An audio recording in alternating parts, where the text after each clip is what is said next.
Hello and welcome back to the Yoga Life channel. Today we're going to have a chat about not feeling good enough. It's probably one of the behavioral patterns, one of the challenges and issues I see the most with clients, both in the field of actually being people's coach, but also in being a mentor for new business owners, for new life coaches. It's pretty rampant, and again, the better performing, the more successful people are, often the more they have that feeling of needing to reach this really perfect level and often not really daring to go for it and just try something out if they're worried that they might not live up to their own or other people's expectations. So they are wondering more about what other people think and therefore not taking any actions, staying small and in a way staying invisible.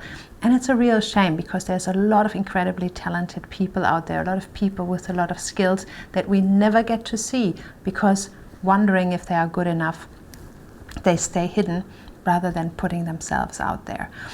A few interesting thoughts around this I want to share with you today might lighten up the mood a little bit and allow you to move past this limitation and start getting on with things, giving things a go.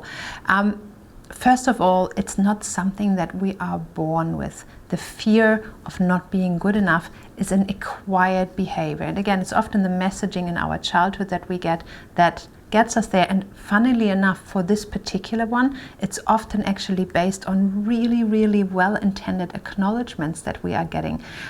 There is a very interesting study that is quoted by Dr. Carol Dweck in her highly interesting book, Mindset, A New Psychology of Success. Look it up, it's really worthwhile reading.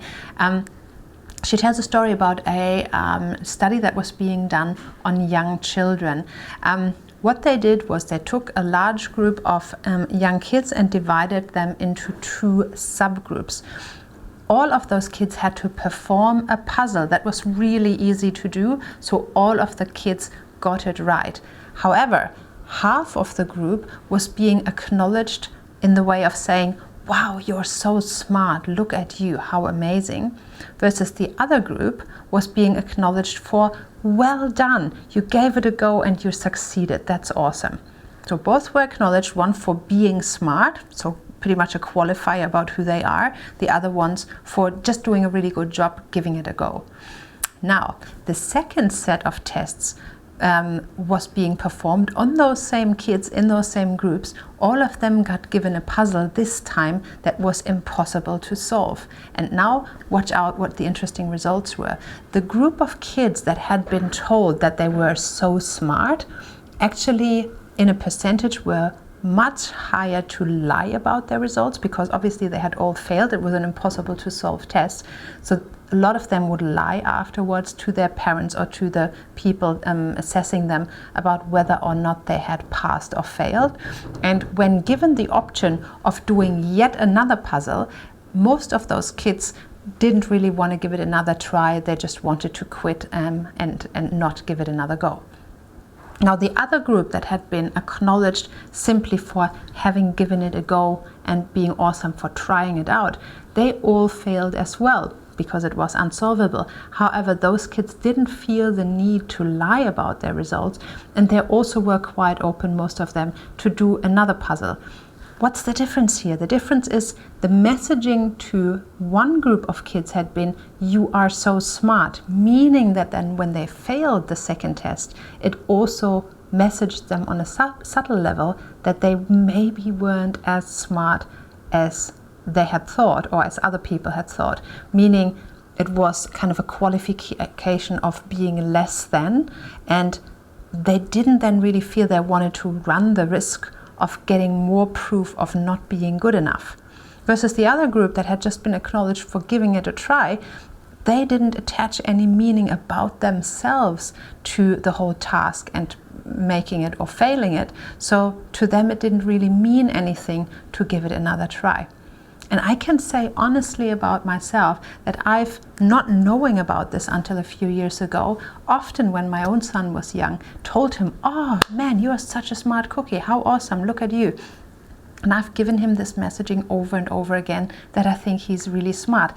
Truth is, I still think he is. However, I can also remember times when then he was given a task and he couldn't immediately perform it well, for example, when it was about learning to ride a bike, and very quickly he quit, he didn't want to do it anymore, and it actually took quite a long time to be able to persuade him to try it again and to practice enough to get good at it.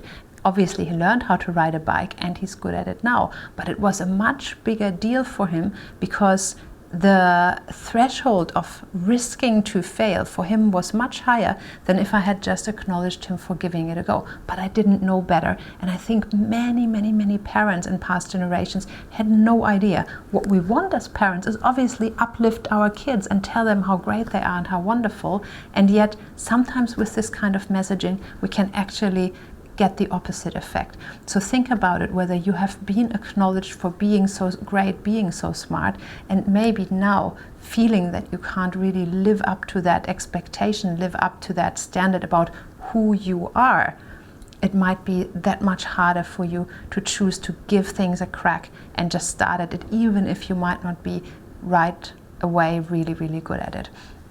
The difference is the meaning. One challenges your identity, another one doesn't really mean anything about you.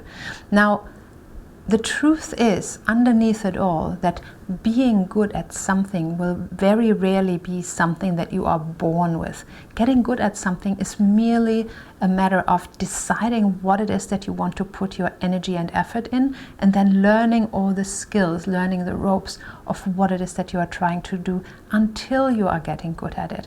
You can obviously go with natural inclinations, natural talents, like some people are pretty out there and love talking in public. I'm probably one of them. So for me, this is something that was easy already and that I've put additional effort into getting better at. And I'm still studying, I'm still learning, have done public speaking training, etc. to get really good at it.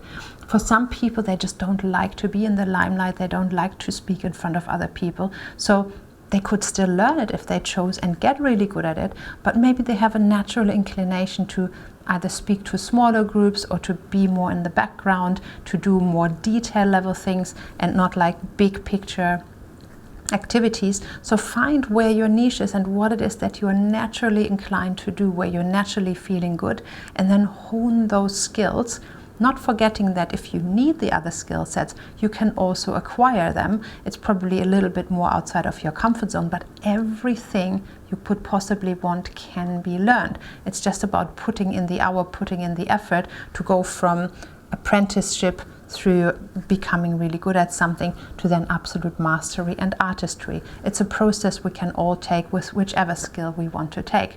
Now, an interesting process that is actually there is going from not knowing about something to getting really good at it. And I wanted to quickly share this little insight with you because it shows where people mostly quit, and that is basically always the same cycle.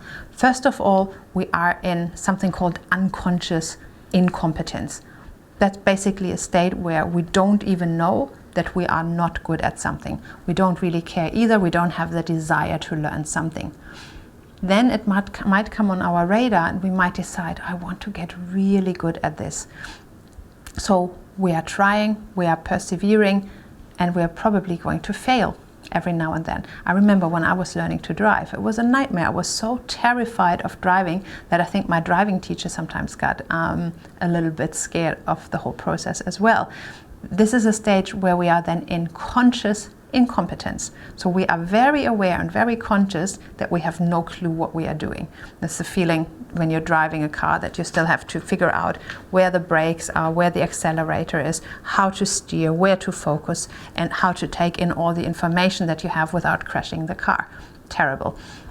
At this stage, a lot of people will quit because it feels really hard, it feels overwhelming, it feels impossible to get good at it.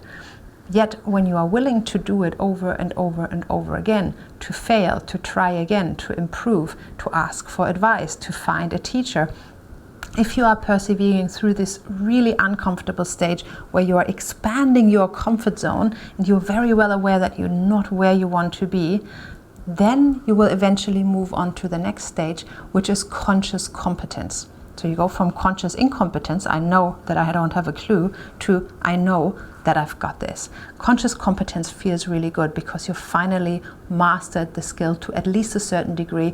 With me and my driving, it was, I know I wasn't going to crash and die right there and then. Felt pretty good. But it's not yet the ultimate. There's one more stage, which is unconscious competence, meaning that we are not even aware anymore that we are able to do something. It's like, for example, you don't have to think about tying your shoelaces, or if you've been driving like me for over 20 years, you probably don't have to think about being or not being able to drive anymore either. It just becomes an automated pattern in your mind.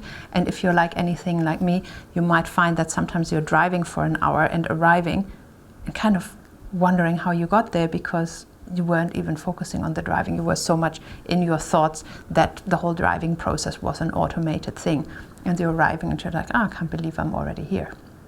So going from this whole process of not even knowing that you don't know, to being very painfully aware that you don't know, to learning that you are able to do something and do know, to then completely forget about it because it becomes habitual, is a cycle that we are all going through in any skill that we are acquiring. So be aware that that's all part of the process. And really, this whole thing about being good enough or getting good at something is all about making a conscious choice which skills you want to acquire and what is your big enough why to put in all the effort and the energy that you can muster. And then learn and practice, be willing to take feedback, fail, take more feedback, fail again until you get good at it, and then move along and enjoy the skills that you have, upgrading yourself bit by bit. Speaking in front of people can be learned. Writing can be learned. Speaking in a camera can be learned. All the skills under the sun can be learned if you so desire and if you're willing to make the effort. The last thought on being good enough I want to share with you is that I basically really never liked this concept. The whole idea of being good enough implicates in a way that you are just going to make it, that you are just past the point of not failing, that you are pretty much like just at a D level and you're just kind of putting in all the effort you can just to get over the line and cling to the still being acceptable. Why would you want to aim for that? If you can make all the effort and put in whatever it takes to get there, I think you should start aiming for awesome. Aim for being magnificent, aim for being beautiful, aim for being fantastic, aim for being the best that you can be. Feels much better, sounds much better, and is much more encouraging than the idea of merely being good enough. Anyway, as always, I would love to hear your comments in the comment section below, your thoughts, your efforts that you've made, maybe how you've overcome obstacles and learned that you are not only good enough, but actually really good at what you're doing. And if you're enjoying our content, hit the subscribe button so that you can get more updates. The bell button will help you with that as well. And we'll hopefully see you again very soon. Thank you very much.